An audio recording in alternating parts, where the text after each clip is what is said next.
Hey there, Ninja Clan. It's Lupine Fiasco. I'm back with something new for you all today. This is a deck tech of the Emberblade list that I've been using.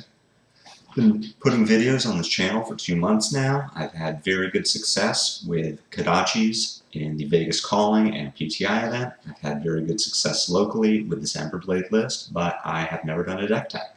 And we're going to change that. You're watching the Emberblade deck tech now. The Kodachi deck tech will come out next week. We are coming to the end of the Dusk Till Dawn season. Bright Light is coming. We have no idea what the banned and suspended announcement next week will bring for the meta. Maybe Lexi gets hit, maybe dromae gets hit, who knows. I do feel like this Emberblade list is going to be mostly the same come banned suspended, come Bright Lights. We've seen the Ninja expansion slot. At this point, it is not something that we're looking to play in aggressive file lists at this point. Possibly we get some new generic Warmonger's Diplomacy level card that would make its way into these lists, but it is very unlikely that anything substantial is going to change following Bright Lights. No new weapons, no new ninja masks. We can assume that this is going to be mostly correct come the Bright Lights meta. So hopefully you all find this to be useful. I can explain the card choices here. I can go over some notable exceptions, cards that are not on this list that maybe you think should be. If you want to take a look at this list for yourself, the deck link is in the video description below. You can take that as to Talishar as well. While you're in the video description, be sure to subscribe to the channel if you aren't already. Leave a comment, like the video. I put out videos 5 days a week with Fi gameplay. I walk through my decision making and hope that someone aside from me gets value out of it. But without further ado, we will get into the deck tech. Credit where credit is due, this is a small variant of Andrew Weber's Battle-Hardened Columbus list. He took it to the top 8. Lost to Michael Fang, as many of us would. I think the list is super solid. I've made a few substitutions based on my personal preference. But for the most part, this is his list. It's been working very well for me, so thank you, Andrew, for sharing it. We'll go through the equipment suite first. Flamescale Furnace blocks for 3.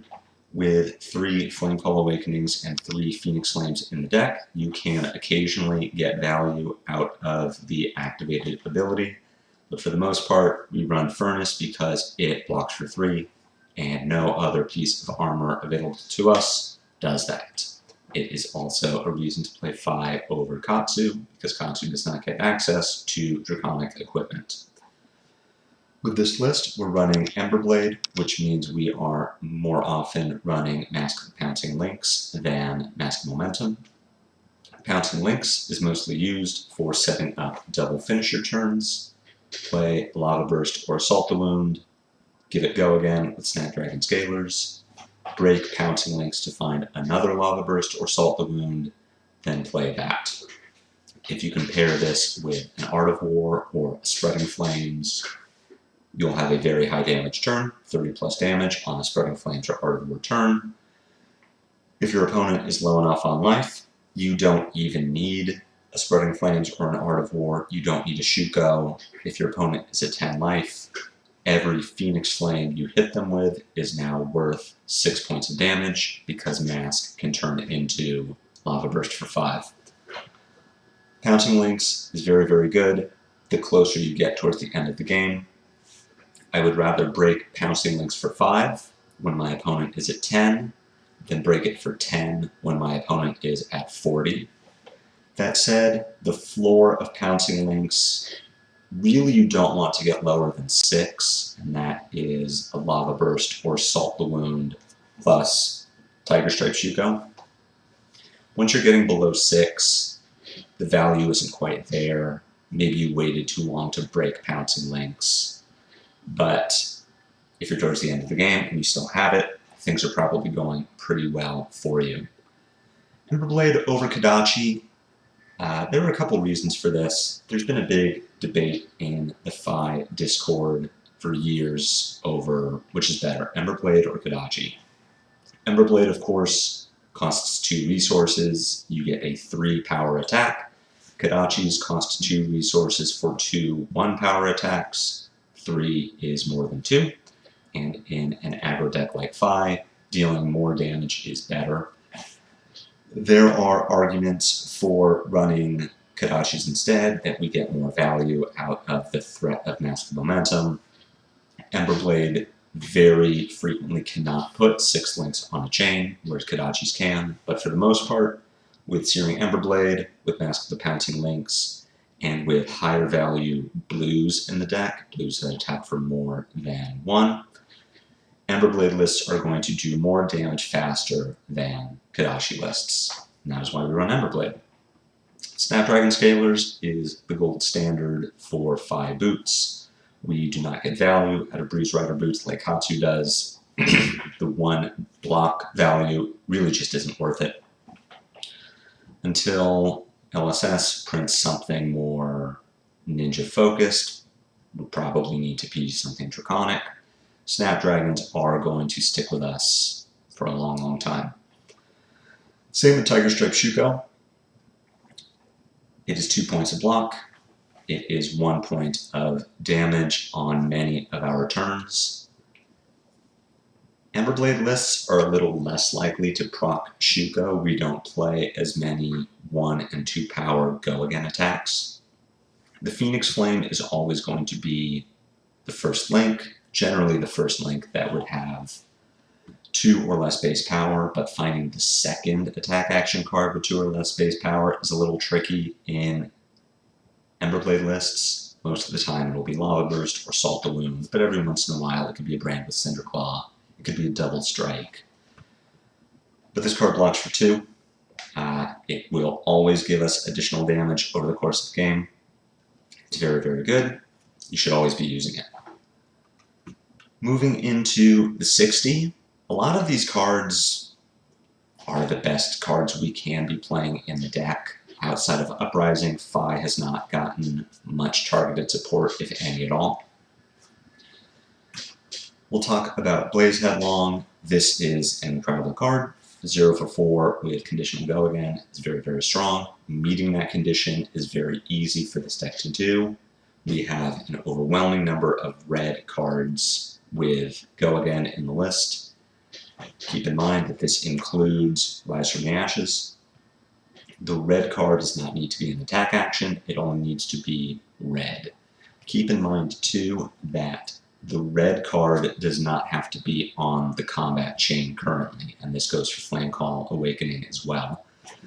You could play something like a Rise from the Ashes, play your Phoenix Flame or another Draconic Ninja attack, close the chain, then play Blaze Headlong. Blaze Headlong would have go again. It isn't often that this is going to come up, but it can be relevant that the red card is not currently on the battlefield but has been played this turn, and that satisfies Blaze Headlong's condition. Moving into Brand with Cinderclaw, red and blue. Brand with Cinderclaw, Rising Resentment, and Ronin Renegade are all kind of the same card. Yes, there are situations where Brand with Cinderclaw giving something like a Snatch or Assault the Wound, the Draconic attack type on a big Spreading Flames turn is going to be very good. That's going to be relevant. Most of the time, this is a head jab. Phi needs head jabs to deal damage, to turn on the Emberblade, to put Draconic links on a chain for Phoenix Flame. If there was ever a 4th red Draconic head jab printed, I would happily play it in the deck. Yellow Brand, yellow Ronin Renegade, yellow Rising Resentment just aren't quite good enough in Emberblade, even with the potential of a Shuko activation, a Shuko trigger I should say. They just aren't quite good enough, and we aren't as interested in making non-Draconic attacks Draconic in Emberblade because our weapon is Draconic. So we aren't playing Yellow Brand here. Blue Brand has come in over Blue Rising Resentment in Andrew Weber's list. I am less interested in Blue Rising, which is the main purpose is for Icelander. I am more interested in having bigger Spreading Flames turns. And this is a case where turning a Snatch or Assault the Wound Draconic is very relevant. That's why we're playing Blue Brand. Double Strike as a one-of is here mostly to have a Pouncing Lynx target in the cases where you do have Assault the Wound or Lava Burst in hand already, you don't have your Snapdragons available, and you just need to put more damage on the chain, either getting your Chain Links for Lava Burst or getting Chain Links hits for Assault the Wound. On Assault the Wound turn, Double Strike is essentially 0 for 4. On an Art of War turn, Double Strike is 0 for 4. We don't often need to go super wide, which is why we're only playing one copy of Double Strike, but it is a very good card to have at least one of. Enlightened Strike is another generically good card. It gets a lot better in Emberblade because we have multiple copies of Phoenix Flame. Being able to play a Draconic starter, follow that with a Flame Call Awakening, play your Phoenix Flame, activate Phi for 0 resources to pick up a Phoenix Flame from your discard, and then bottom it to Enlightened Strike is a really strong line. Enlightened Strike can fix a hand. If you draw all blues or all reds and you have your Snapdragons available, you can draw a card, give this go again. It's a great finisher. It's a great starter when you have Blaze Headlongs and nothing else with go again. Enlightened Strike is just a very solid card that does everything well. I've talked a bit about Flame Call Awakening already. It makes your big turns bigger. Playing a starter, following that with a Flame Call Awakening, tutoring a Phoenix Flame, then banishing that Phoenix Flame to Art of War is a very strong opening play. Bottoming that Phoenix Flame to Enlightened Strike is very strong. Playing a starter, pitching a red to Flame Call Awakening, tutoring your Phoenix Flame, and pitching your Phoenix Flame to Flame Scale Furnace for 2 resources on turns when you don't have a blue available is basically belittle at home. Flame Call is a very strong card. It is very weak on its own if you ever run into a situation where you don't have a Phoenix Flame in your deck available to tutor. Flame Call is a lot weaker. In this case, it does let you shuffle your deck, redistribute the blues that you've been pitching, and there is value in that. But for the most part, top 5 play with Flame Call Awakening and multiple Phoenix Flames in the deck mean making sure you always have a Phoenix Flame in the deck available to tutor, whether through pitching or bottoming with E-Strike. Lava Burst is a very good card. It's one of your best finishers with Assault the Wound. It blocks for 3. It really just does everything you need it to do whenever you need to do it. It's a very good card. I can't imagine that Phi is ever going to run fewer than 3 Lava Bursts anytime soon. Mounting Anger is the best 1-cost Draconic starter Phi has access to. It threatens 5 points of damage on its face. Soaring Strike just doesn't have the same appeal. Playing Soaring Strike, hitting, banishing a Snatch, an E-Strike, a finisher is very, very strong. But most of the time we don't need to be doing that. We have enough go again, naturally, that we don't need to play a 1 for 4. 1 for 5 with go again is just very, very solid. It helps you push breakpoints. It gets on hits through blocks to deal damage.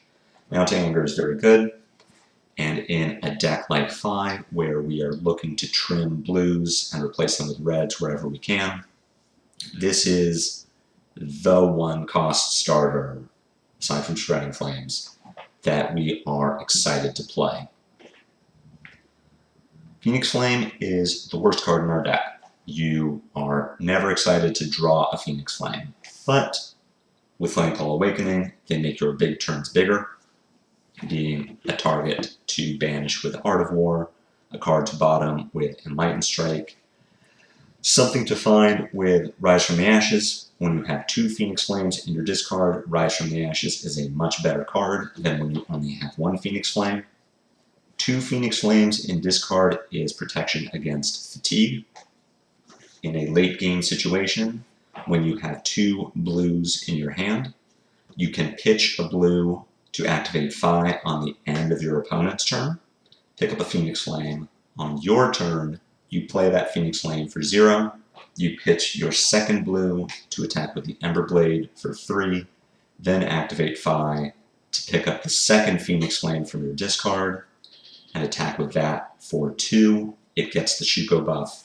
You have presented 5 points of damage while spending 0 cards from your deck, and then attacking with whatever your other 2 cards in hand are. That's very difficult for Fatigue to deal with, especially when they get to a low life total and have to start blocking with 4 cards from hand. With 2 Phoenix Flames in your discard, you very often can counter Fatigue, Bravo, or Zuri. Against aggro, I'm generally boarding out the 3rd Phoenix Flame because they're so devastating to draw and because the game doesn't go long enough that we would get value out of having 3 Phoenix Flames. We'll go into matchups in a bit, but there is an argument for cutting a 3rd Phoenix Flame from your list. But with Emberblade, with Flame Call Awakening being as good as it is, we always want to be playing at least 2. Ravenous Ravage is not a card that I am excited about playing. When it is 0 for 4 go again, it's very, very strong. When it is 0 for 2 go again, it's very, very weak. I would be happy to replace this card with another Draconic starter if we ever get a 4th red head jab. It turns on Blaze Headlong, it turns on Flame Call Awakening. Most of the time it is as good as a head jab. Not being Draconic really hurts it, but a lot of the time it's good enough. This is one situation where Phi can have bad variants. Often Phi is a very consistent deck. Ravenous Ravage is a chance that we need to take. It is my 58th through 60th card in the main, my 78th through 80th card overall. If anything better comes along, I'm happy to cut it. As we add more blues into our deck, Ravenous Ravage becomes worse. But at the moment, it is still a playable card. It is something we need to make our turns better, make our Blaze Headlongs and Flame Call Awakenings function. So we play Ravenous Ravage. Rise from the Ashes is both a good and bad card. Rise from the Ashes being 0 for 3 go again, if the only card that we can play from our hand is Phoenix Flame, is fine. A lot of the time you would rather have a Draconic starter, you'd rather have your Brand or your Ronin or your Rising Resentment. But on turns where you have 2 Phoenix Flames in your discard, or your opening attack is going to be a Mounting Anger. Mounting Anger for 7 is a lot better than Mounting Anger for 4. And on your Art of War turns, Mounting Anger for 8 is a lot better than Mounting Anger for 7. Rise from the Ashes is a card that makes our big turns bigger. Even on our smaller turns, it can get the job done as a Draconic starter. Notably, this card is not great when all you have are Rise and a blue in your hand, if you don't have a second Phoenix Flame in your discard. There is enough against Rise from the Ashes that we only play 2, but it is often enough to get you where you need to go. We've talked about Rising Resentment. Very infrequently will you get value out of the on-hit. Icelander is the best deck to get value against. Dromae is another good one. Rising Resentment only needs to hit. It does not need to hit a hero. So playing a Brand with Cinderclaw, attacking Dromae, using Rising Resentment to attack an Asvalai, then triggering the on-hit to banish a Mounting Anger is a very good line. But against most other heroes, this is a draconic head jab, especially when you're starting with it. You can only banish a card with 0 cost, and against any hero that is an Icelander, that is pretty useless in most situations. 95% of the time, this is no better than Run and Renegade, which we play because it is a draconic starter that attacks for 3 and has Go Again. Snatch is the 3rd finisher in our deck behind Lava Burst and Salt Wound. In a pinch, it can draw a card with Snapdragon Scalers to start your turn. It is our best 1-card hand on the turns where you are either disrupted by a Crippling Crush, a Chilling Ice Vein, a Winter's Bite, or Lexi that presented an on-hit. Snatch is a very, very good 1-card hand. It is my personal favorite card in the list. I just really like drawing cards, and Snatch as a finisher is very strong. Snatch as a starter with Snapdragons is a little less powerful in this deck because we have Pouncing Links. We would like to be saving our Snapdragons for a Lava Burst or Salt Wound. But in a pinch, Snatch can be that finisher. It being a 1-card hand, it being the end of your chain on a turn where you maybe went Draconic Starter, Searing Emberblade, Phoenix Flame for 1, Snatch. It's just a solid turn. It's strong. Snatch is above rate. It has a break point. It is a very good card. Moving down to Soulbead Strikes. Soulbead Strike Blue is one of the best blues we can play. It has 0 cost. It blocks for 3. It has conditional Go Again against dromae. This is very strong because, again, it only needs to hit. It does not need to hit a hero. So triggering the Soulbead Strike against a dragon for free is very strong. It is a very strong 2-power attack to get a Shuko trigger. If you can get your Shuko trigger, you can kill bigger dragons. Notably, you can kill Yenderai. The Shuko says the attack gets +1 power and the damage cannot be prevented. This works against Yenderai's shield that says prevent the first 3 damage that Yenderai would take. Can't beats can. So Shuko saying damage can't be prevented, beats Yenderai saying damage can be prevented. Soulbead Strike with a Shuko trigger, killing Yenderai for free, is very, very strong. But most of the time, this is a blue. It pitches for 3 resources. It blocks for 3. You will use it for one of those 2 things. Soulbead Strike Red can act as a finisher, similar to Snatch. One of the weaker finishers in our deck, but a finisher nonetheless. Notably, it has a breakpoint against aggro decks, against a hero like Lexi, who doesn't want to block generally, and who doesn't have very good armor. It is hard for her to block a Soulbead Strike. This will deal 4 damage over a 3-block card. It is a good way to trigger your Mask of the Pouncing Links. Either your opponent will need to overcommit to blocking Soulbead Strike, or they'll let Soulbead Strike hit. You'll get the Go Again, and then you can break your Pouncing Links. Just a generically good card, but a card that I am happy to replace if something better comes along. Once Lexi leaves the meta, and we go back to racing decks like Mechanologist, Rune Blades, that have much better blocking equipment, Soulbead Strike's value will go significantly down. We'll look to replace this card. I would put it on par with Ravenous Ravage as far as it being something that does the job, but I'm not really excited about it. It does block 3, which is a point in its favor, but not one of the better cards in our deck. Let's move on to 2 of the best cards in our deck. First being Spreading Flames. This is one of our power cards.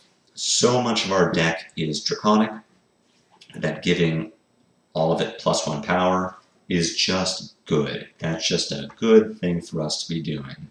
The Phoenix Flame gets 1 power. Any of our head jabs will get +1 power if we can play them late enough in the chain. Lava Burst generally gets +1 power. Anything that is getting the Brand with Cinderclaw trigger gets +1 power. Setting up a 5-card hand with Spreading Flames, a blue to pitch, and your Mask of Pouncing Links is set up to be a very, very strong turn. Spreading Flames can be weaker on 4 cards. You pitch your blue, you play your Spreading Flames, you play a head jab, you attack with the Emberblade, you attack with the Phoenix Flame. You're only getting 1 point of power off of the Spreading Flames here. 1 for 4 Go Again, as we've covered, not very good. It can get the job done when you need a Draconic starter, but more often you're looking to set up a 5-card hand with the Spreading Flames, and you're looking to sequence your turn to play your smaller attacks first, your bigger attacks later. This is an instance where if you have multiple blues in your hand, pitching blues, paying extra resources to pick up your Phoenix Flame, attack with that before your Emberblade, then attack with the Emberblade, can be much stronger. Now your Emberblade gets plus power, as does your Phoenix Flame. Spreading Flames takes a little getting used to get the sequencing right to maximize your damage, but once you perfect that skill, you'll have very, very good Spreading Flames, especially when paired with your Flame Call Awakenings to find those Phoenix Flames that make your chain longer, that just on their base value get the Spreading Flames buff, but your best Spreading Flames turn will come when you pair it with Art of War. This is the best card in Fi's deck. Everything that Fi needs to do, Art of War lets us do it better. 99% of the time, you are choosing modes 1 and 4. You're making your attack action stronger, and you are drawing cards. You're turning the worst card in your hand into, hopefully, 2 of the best cards in your deck. Fi is very consistent. Unlike Katsu, almost all of Fi's cards do the same thing. We have 9 copies of Head Jab. We have 5 copies of slightly stronger Head Jab. We have Spreading Flames, that is Head Jab, that costs an extra 1. We have Mounting Anger, that is bigger Head Jab, that costs an extra 1. We have Rise from the Ashes, that is Head Jab plus a Phoenix Flame. There are very few combinations of cards we can draw from our deck that are actively bad with Art of War. Warmonger's Diplomacy probably being the only one. Even drawing a Stab Wound or a Soul Beat Strike is going to be okay. You can either pitch it to your Emberblade or just play it, and it has +1 power. You are very infrequently going to give the next attack action card you play this turn Go Again. It can work when you don't have your Snapdragons available and your hand is something like Art of War, Blue Pitch, Snatch, Lava Burst. You can banish the Lava Burst to the Art of War and give your Snatch Go Again just in case, just to make sure that you can do something this turn. Until the end of turn, you may defend with attack action cards from Arsenal. In a pinch, this might get you to the next turn, but you are almost never going to use this mode. 99% of the time, you're giving your attack action cards +1, you're banishing an attack action card from your hand to draw 2. With Pouncing Links, even with Mask of Momentum, really, I am more inclined to play Art of War before I start attacking than I am to use it as a gotcha, use it to try and trick people. When you can use it as a combat trick, you attack with a head jab, your opponent blocks for 3, and you play Art of War to get over the top. That is strong. That is a very strong play, especially when you needed that hit to draw a card from Mask of Momentum or break your Pouncing Links to find a Lava Burst. But we play cards like Rise from the Ashes or Warmonger's Diplomacy that would require us to either break the chain or perhaps sequence a little differently, and being able to shape your turn before you start attacking before you start putting links on your chain when you might want to salt the wound at the end of a turn is generally more impactful than getting a bit of extra damage. Salt the Wound is our second finisher. We play 2 of in the deck because they can be situationally worse than Lava Burst. If your opponent blocks out on the turn that you are planning to salt, salt might just be 2 damage, 3 damage if you have your shoot go. A lot of the time you'll pitch Salt the Wound. It pays for an Emberblade, which on its own is very strong. It blocks for 3. It is a good card. It is not something that you are often looking to kill with. It can be. You can have 9, 10 damage Salt the Wounds. But especially if you're breaking your passing links early in a turn and your opponent just blocks, there is value in stripping their hand, but there's also value in just killing them with Lava Burst. Which is why we play 2 instead of 3. Moving on to just blues. Ravenous Loyalty, blocks for 3, has conditional go again. That is enough. It is a good enough card that you'll play it. You'll mostly block and pitch with it. Sometimes it will be 1 point of damage, sometimes it's 2 when you have Spreading Flames, sometimes it's 3 when you have Spreading Flames Art of War, sometimes it's 4 when you have Spreading Flames Art of War Shuko, but a lot of the time it's resources or block. Stab Wound, I would say, is even worse than Ravenous Loyalty. But it pitches for 3, it blocks for 3, it attacks for 2, which can be relevant. We do not have Kodachis in this list, so you will never get any value out of the on-hit effect. This is just 2 damage. It is worse Soul Bead Strike, but even worse Soul Bead Strike pitches for 3 and blocks for 3, and that's good enough. Warmonger's Diplomacy started Dusk Till Dawn as one of the best cards in the set, as a way to stop Lexi. Then Lexi's learned how to play around it, and now it is a card that very often gets boarded out of the deck. When it stays in, very often blocks or pitches for 3, and every once in a while will absolutely win you a game that you should have lost. Viserai, Vincent, sometimes dromae, Dorinthia, are all great examples of heroes that just get hosed by a well-timed Warmonger's Diplomacy. Dorinthia's best cards, Glistening Steelblade, Steelblade Supremacy, get shut down by Warmonger's Diplomacy. Everything Viserai is trying to do, even just on average terms with his hero power, gets shut down by Warmonger's Diplomacy. While Briar is still in Classic Constructed, you can stop her big Channel Mount Heroic turns.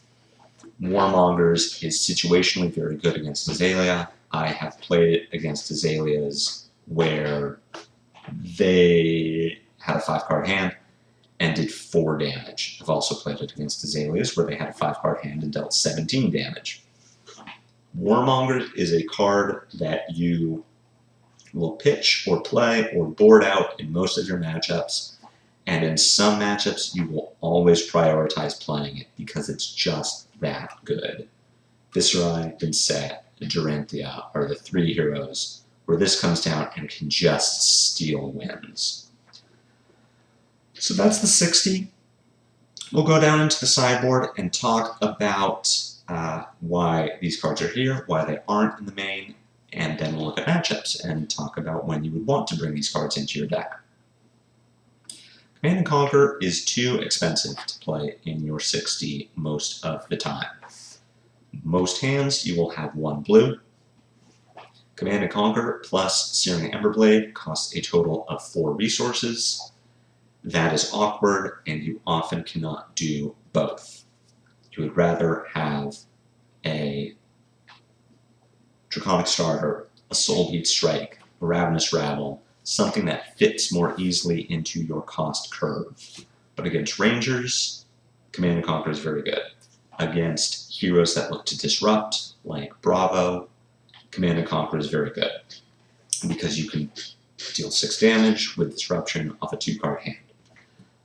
Against other aggro decks, you may prioritize bringing it in because Disruption is very strong against aggro decks, but as a note of caution, don't bring it in against aggro decks that primarily run Crown of Providence. Runeblades and Dash are 2 aggro decks where the headpiece is usually going to be Crown. It's 2 points at block. It can fix awkward hands or unplayable arsenals, and it also just happens to really diminish the power of Command and Conquer. Your first Command and Conquer is not going to be good against a deck running Crown of Providence, and if it is an aggro deck, you will probably only get the opportunity to play that first CNC.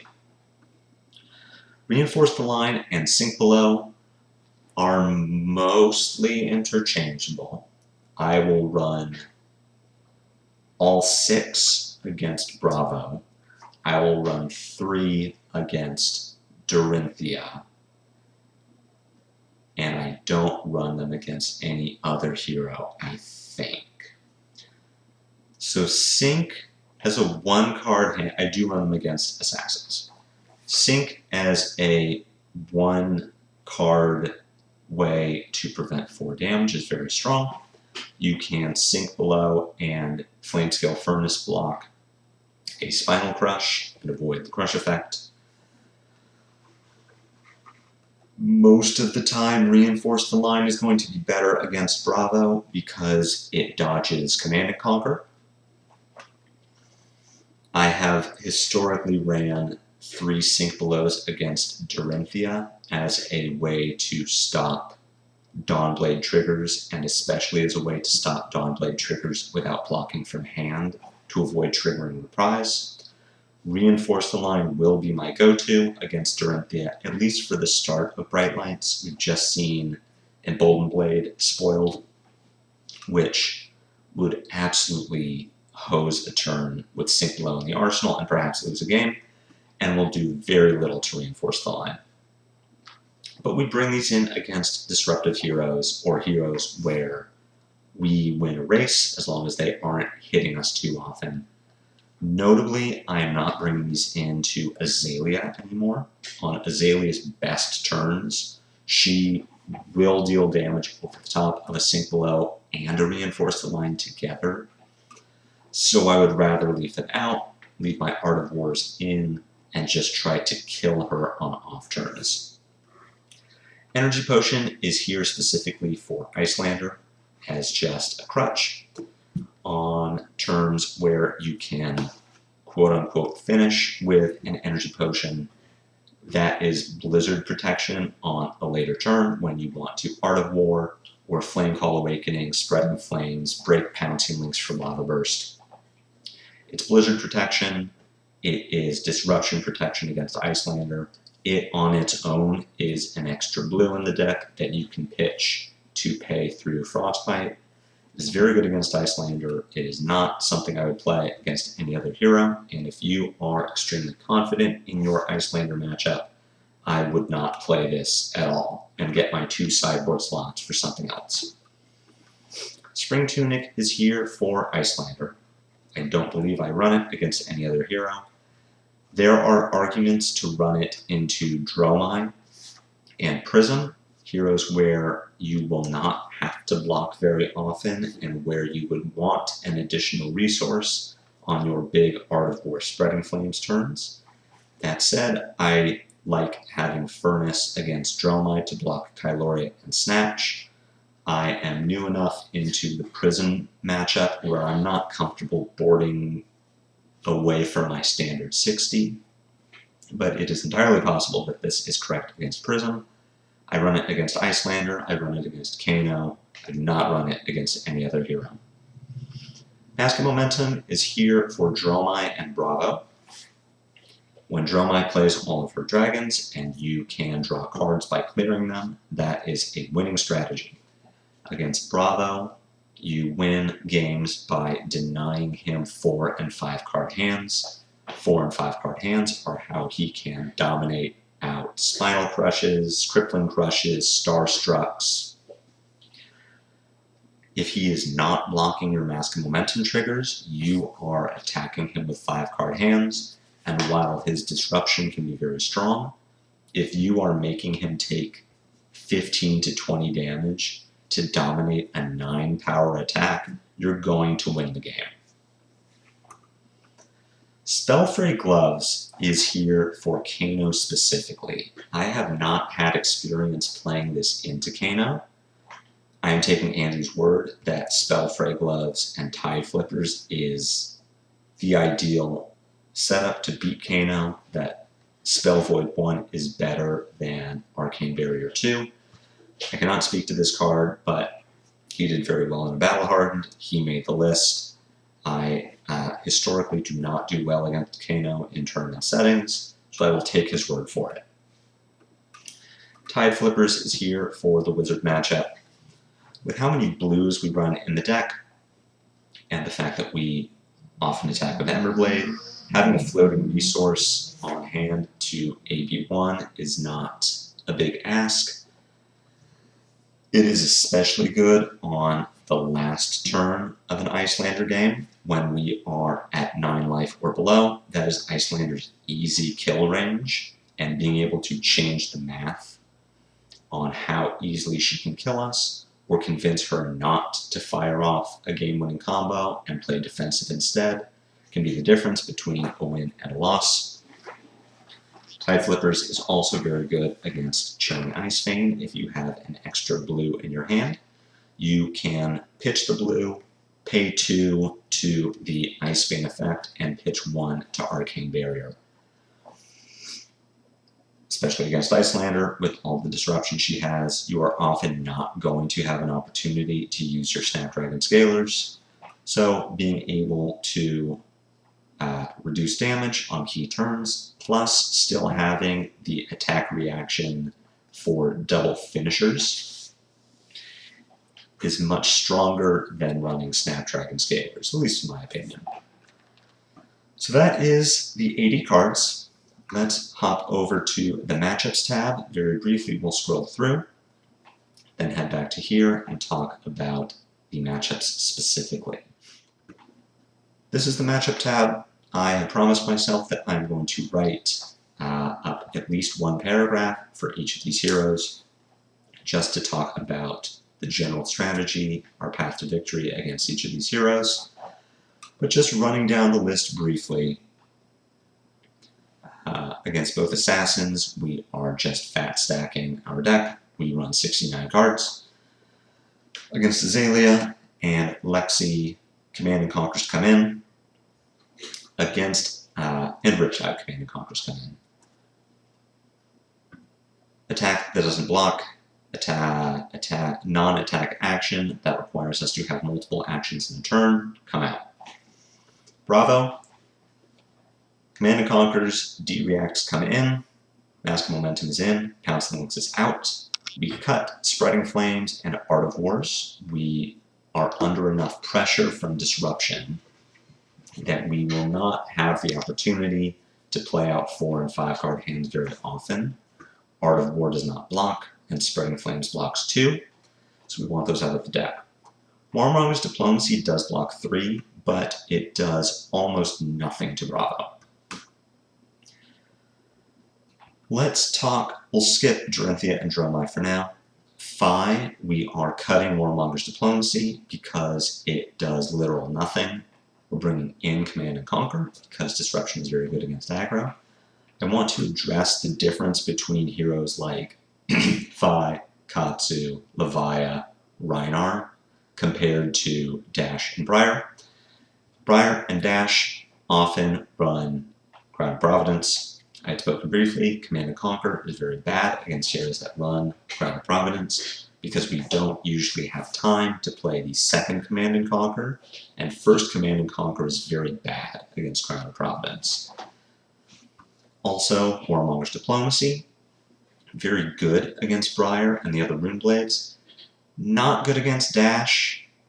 This is an instance where there just isn't a better card. It blocks 3, it pitches for 3. that's kind of enough. If you somehow suspect that Dash is looking to play out an item or a high octane, Warmongers can be very good. If you're playing against Fatigue Dash, the Tree Frog list that runs all pistol items, Warmonger's Diplomacy is very good because they cannot reload their pistol items. They can reload the pistol but not the items. And in a late game situation where they have been playing items, that is enough to slow them down and win the game. Against Dorinthia, Reinforces come in. I am experimenting with this now just to get used to having Reinforce and not Sync leading up to Emberblade. But similar to Bravo, this card does not block, and Azalea, this card does not block. This card blocks too. It can come out. Against dromae, Warmonger's Diplomacy can be good, but often isn't. Command and Conquer is a popper. Many dromaes will arsenal a defense reaction and try to catch you with it. Command and Conquer makes them block from hand. That's good. We've talked about Phi. We've talked about Icelander. Tunic and Tide Flippers comes in. Flamescale Furnace and Snapdragon Scalers come out. E-Pots are in. Rise from the Ashes presents Icelander with an opportunity to disrupt your turn with Frostbite before your turn even starts. We don't want to play with this card. We want to we want to put damage on the table if Icelander is planning to disrupt us. The same theory with Kano. If we are going to start our turn with a card, we want it to present damage. We do not want it to be Rise from the Ashes. We talked about Katsu, Levaya. They are aggro decks, and aggro is weak to Disruption. It is not weak to Warmonger's Diplomacy. Levaya, you could catch a Blood Rush Bellows, and that is about it. Katsu doesn't even have that, so Warmongers come out. Our Lexi plan looks similar to our Azalea and Riptide plan. Command and Conquer is in. The disruption is doubly relevant against Ranger. A non-block and a 2-block with potential low value comes out. Prism, Command and Conquer is a popper. It comes in. Warmonger's Diplomacy is not very useful. All of their auras are instants. All of the auras we care about anyway are instants. Warmongers is out. Rhinar, Warmongers has the potential to hit something like a barraging beatdown, but most of the time it will only ever get Blood Rush Bellows. It is very situational, and you often cannot put the Rhinar on a Blood Rush, so it comes out for Command and Conquer. Against Bolton, we are going to board as if they are playing combo. So Command and Conquers come in to try and hit the Lumina or Beacon of Victory in the arsenal. Warmonger's Diplomacy stays in to prevent the Lumina turn. Against combo, they don't mind blocking. So Soulbead Strike comes out because of the density of defense reactions. Double Strike comes out because it just doesn't do enough. You may be saying, well, Bolton is more often on Raiden now. Why don't I just board for Raiden, play it like any aggro deck, keep these two in, cut the Warmonger's Diplomacy? The answer is Bolton in his current iteration just isn't strong enough to warrant a dedicated plan. We don't need to be at our tip-top aggro condition to beat Bolton. He just isn't that good right now. So we can disrespect Raiden and board for Saber's combo that would otherwise just randomly win. We would like to avoid randomly losing to Bolton. We've talked about Zuri and the Assassins. We fat stack. Runeblades run Crown of Providence, so we don't want Command and Conquer's. Warmonger's Diplomacy is also very, very good. So just briefly, we will talk about a few of the more popular matchups you may run into and general strategy. I will be adding general strategy to this deck list. The link for that is in the video description below. While you're there, drop a subscription, like the video. So, your most popular matchups, let's talk about Bravo. Bravo is all about tempo. You want to have your defense reaction in arsenal so that you cannot get crushed. You would like to 2-card block their 3 or 4-card hand, then throw back a reasonable turn of your own, reasonable aggression of your own. More Bravos recently are running Titan's Fist, Steel Braid Buckler. They are less likely to dominate big attacks and more likely to force you to block from hand as a means of fatiguing you by damage. Do not hold on to your D-reacts. In this case, you still want to 2-card block these big attacks when possible. If you hold on to your D-reacts just for when Bravo dominates something, you are going to wind up with a D-react in hand and a D-react in arsenal. You will not be able to play them out efficiently, and you will not be able to do good enough damage on your turn to pressure the Bravo off of these big attacks. You want to be pressuring Bravo. That is how you win this matchup. You want to pressure both with damage and with mask and momentum triggers. Moving on to Dorinthia. Dorinthia is more often a race. We bring in 1 set of defense reactions. Otherwise, we are trying to kill her with big Art of War and Spreading Flames turns. This is a highly unpredictable matchup because whether you can reset Dawnblade depends a lot on whether you have a D-react and whether your hand has 3 blocks in it. Conventional strategy against Dorinthia says big turn, small turn, big turn, small turn. Do a big turn with Spreading Flames or Art of War, then reset the Dawnblade, then do a big turn, then reset the Dawnblade. But if on your reset turn your hand is 3 2 blocks and a Phoenix Flame, you're kind of just priced into racing. I think it's a very fun matchup, very unpredictable. Sometimes you will just lose. Sometimes you will need to do math to determine whether you should put your entire hand in front of the Dawnblade or not. I would recommend watching my Dorinthia videos. You can see all of the styles of play as far as here is the calm, calculated, everything works out, and I can reset the Dawnblade to the my hand sucks for blocking, I need to just race and hope it's good enough. Dromae. A lot of 5 players will tell you that Dromae is free. I do not like to think of Dromae as being free because as soon as you think she is free, you will pay for it. Dromae is getting a new tone. Big Dragon is going to converge more with Redline Dromae. She will be more aggressive, be able to play more dragons on an individual turn,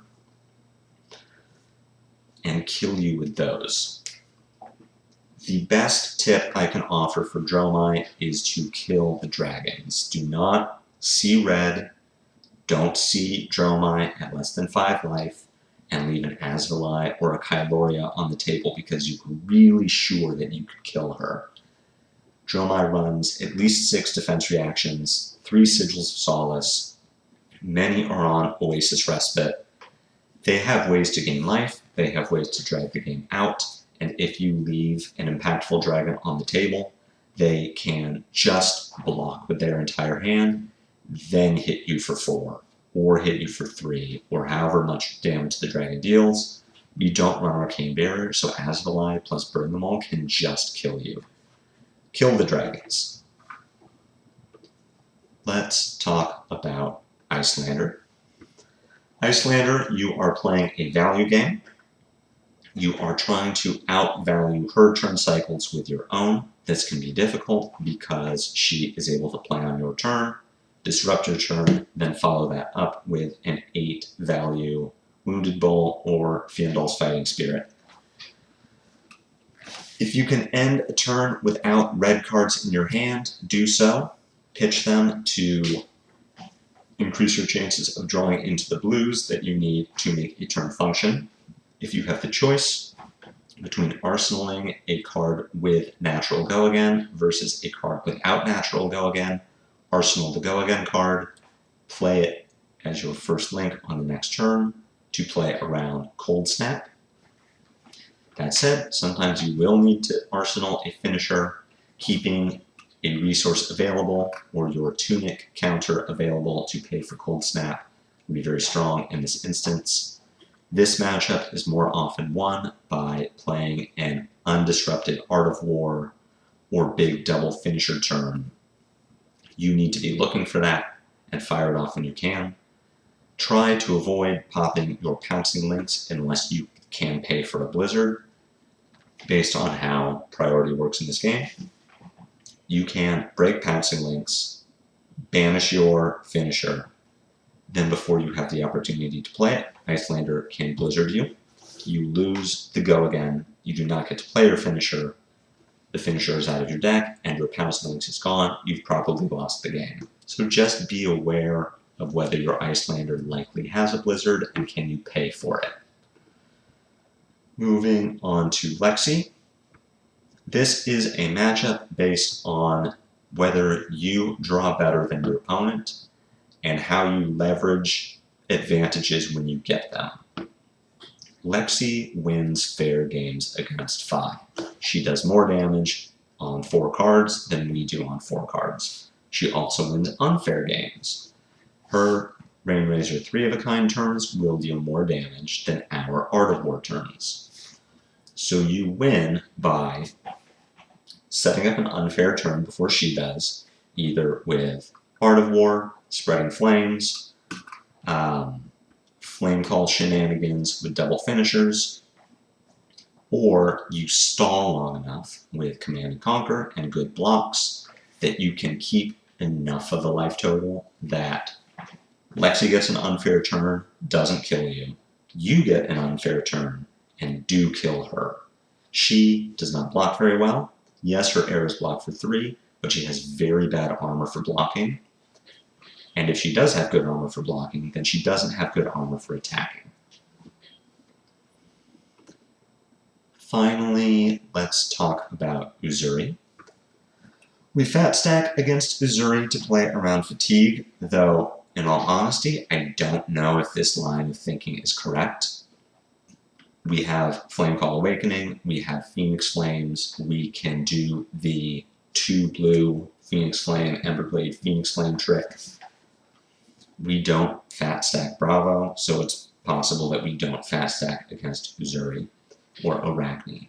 What we do differently against Assassins is we never arsenal anything except for Reinforce the Line or Sink Below. The reason for this is Uzuri has more disruption than we want to deal with, than we can deal with, really. Command and Conquer, Leave No Witnesses, Shakedown to an extent. Uzuri and Arachne can threaten our arsenal to the point that we really just don't want to give them the option. We don't want Uzuri to attack react into a Command and Conquer, and now we need to make the decision of whether we're defending or not. We don't want her to play a Leave No Witnesses, and we have to make the decision of whether we're going to defend our arsenal or not. We want to make Command and Conquer Brutal Assault. We want to make Leave No Witnesses Critical Blow. Don't arsenal against them unless it's a defense reaction. Be prepared to go into fatigue, pitch your blues. Otherwise, you do more damage on the average turn cycle than Uzuri or Arachne. Finally, just back to the arsenal for a bit, diminish the value of Frailty. Uzuri has Codex of Frailty, Death Touch, and Frailty Trap, all of which get value on you having an arsenal. Make it so their frailty trap only gets 2 points of value, 1 point of value from the frailty by stopping your Emberblade rather than 2. That is the deck. That is the Emberblade list that I am running through the end of Dusk Till Dawn and into the start of Bright Lights. We will see what the DNS announcement next week and Bright Lights does for the meta heading into ProQuest season. But this is a list that I am confident you can take into the new meta with confidence that you will net easy wins against people who are experimenting, against weaker decks that didn't stand a chance against you now, so why would they in the future? I am going to continue playing this deck 4 days a week through the next couple of weeks. We'll see what happens with Bright Lights. But if you have any questions, let me know. Cards that you think should be in the deck, cards that you think shouldn't be. If you have any questions about what I discussed, if you have general questions for me, let me know in the comments below. I hope you all found this helpful. Let me know in the comments if you did, if you didn't, if you have suggestions, if you have requests on how I present this information in the future. I will be doing a Kodachi deck tech in the near future. Otherwise, I will see you all later. Take care.